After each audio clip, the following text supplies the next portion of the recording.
ছাদে বসেছিল, বাজি ফাটাতে যে বাজি মনে হয় হাতে কেটে গেছে। আচ্ছা, কি বাজি ছিল? আমি তো ভালো করে দেখিনি, ওই ছোট ছোট সেই কি কালী পটকা মতো কি, তার তুবড়ি মুবড়ি এসব কি কি ছিল। আচ্ছা, কখন হয়েছে ঘটনাটা?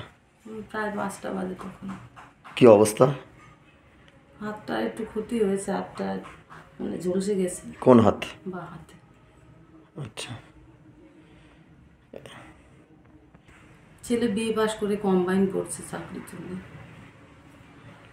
আচ্ছা, ওর বাবা তো প্রধান ছিল এতদিন, স্বভাবতই তো মানে টেনশন হতে পারে একটা, এলাকার লোকজনের মধ্যে একটা চাঞ্চল্য তৈরি হচ্ছে। কি হয়েছে?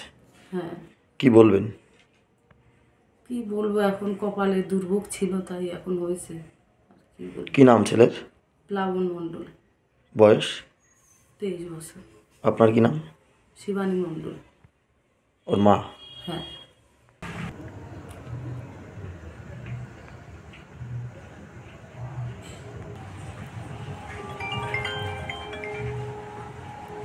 বলুন।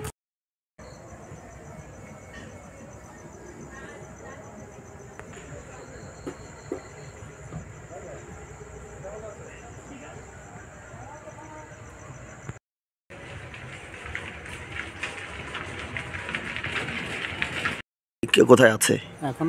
বাসা ট্রান্সফার করেছে, হাবড়া নিয়ে গেছিলাম, আপনার থেকে বাসা ট্রান্সফার। কি অবস্থা? কোথায় লেগেছে ওর? হাতে লেগেছে। কোন হাতে? বাঁ হাতে। বা হাতে? আর কি অবস্থা হাতের? হাতের অবস্থা খুব একটা ভালো না। কতগুলো কিরকম লেগেছে? ক্ষতি কতটা হচ্ছে? ক্ষতি হয়েছে 5টা আঙুলই ক্ষতি হয়েছে। 5টা মানে ক্ষতি হচ্ছে। কি করছিল? কি দেখলেন আপনারা এসে? ওই বাজি ফুটাচ্ছিল, বাজি ফুটাতে গিয়ে হাত ফ্র্যাকচার হয়েছে। তাই? ওর বাবা তো প্রধান ছিল এখানে। হ্যাঁ, বাবা প্রধান ছিল। কি বলবেন, এরকম একটা ঘটনা স্বভাবতই তো চাঞ্চল্য তৈরি হয়। আরও কি সতর্ক হওয়া দরকার ছিল? হ্যাঁ, আর একটু সতর্ক হওয়া দরকার ছিল, কিন্তু হয়নি। তার কি নাম আপনার? মতিলাল সরকার। আপনি কি জটিল কিছু সমস্যায় ভুগছেন? সমাধান পেতে চান? যোগাযোগ করুন প্রখ্যাত জ্যোতিষ ও তান্ত্রিক মনসারাম ভট্টাচার্যের কন্যা মনসা কন্যার সাথে।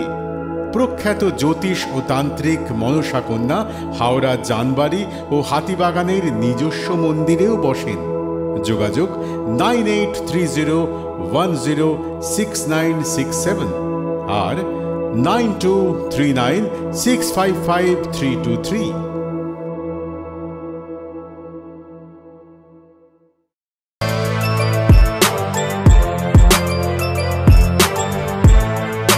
এখন অনেক বড় শ্রী লেদার্স হাওড়া ময়দান।